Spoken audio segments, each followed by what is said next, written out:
Hey everyone, welcome to the channel and another review. I just got back from the theater where I had a double header, and one of the movies I saw was The Worst Person in the World. So let's talk about it. Alright, we'll start off with just a brief synopsis. The chronicles of 4 years in the life of Julie, a young woman who navigates the troubled waters of her love life and struggles to find her career path, leading her to take a realistic look at who she really is. So my background coming into this, I don't think I might have seen the preview for this a while ago, but I saw that it was one of the new movies in my theater this weekend. So I checked out the trailer the other day, and it looked interesting, and it had pretty good Rotten Tomato score. So I figured I'd check it out, as there wasn't anything else higher on my list this weekend. And yeah, I didn't really have any expectations other than that going into the movie. So with that, we'll just jump on in and talk about what I liked.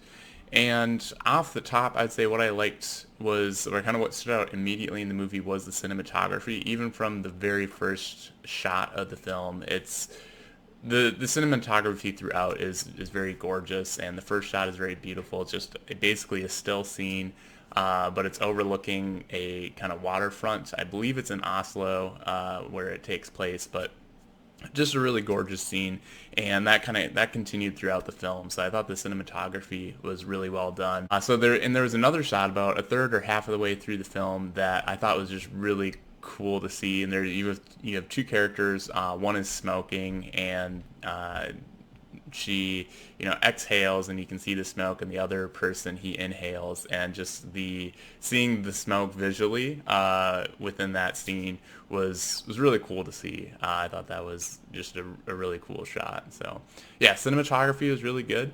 And next up, I thought the acting was phenomenal. I mean, for me, it's a foreign language, so it was, even like having to read subtitles, the acting came through. I wish in some sense, I wish I didn't have to read the subtitles. I could have picked up on even more. But the characters were really well written. Kind of on that note, I thought the script was really good, but the characters were really good, and then the actors did a great job playing them. So yeah, I thought each of the characters were pretty interesting. I thought Julie was a complex character. The Yeah, so it was interesting kind of seeing this as a character study about her. I think it's equally about her boyfriend Axel. Maybe not.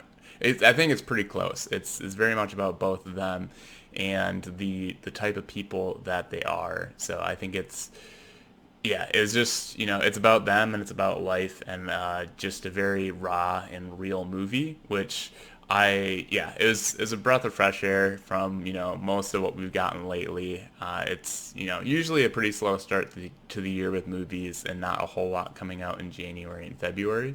So it was nice to get this. I think it had dropped in some film festivals last year, but it hit theaters in a limited release here in the U.S. I think this month. So yeah, overall, I thought the music also kind of added to that raw and real feel. It was a lot of piano, which I thought just fit the mood of the film very well. And I don't know, it was really enjoyable to see it today. I was kind of tired going into the movie, but I think that kind of enhanced that aspect of the movie where it is just about life, and it's not one that's gonna be a full-on action movie or anything like that. So I think that was.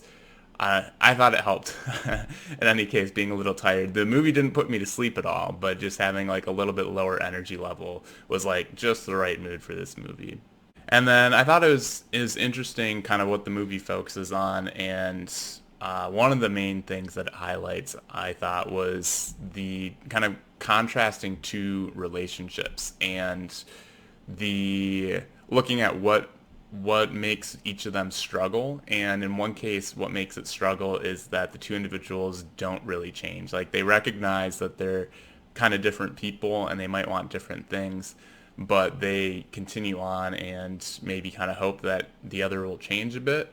And so it's interesting to see that struggle from them not changing. And then the other main relationship that's brought up in the movie is kind of the opposite, where the relationship struggles because the people within it are changing very much so.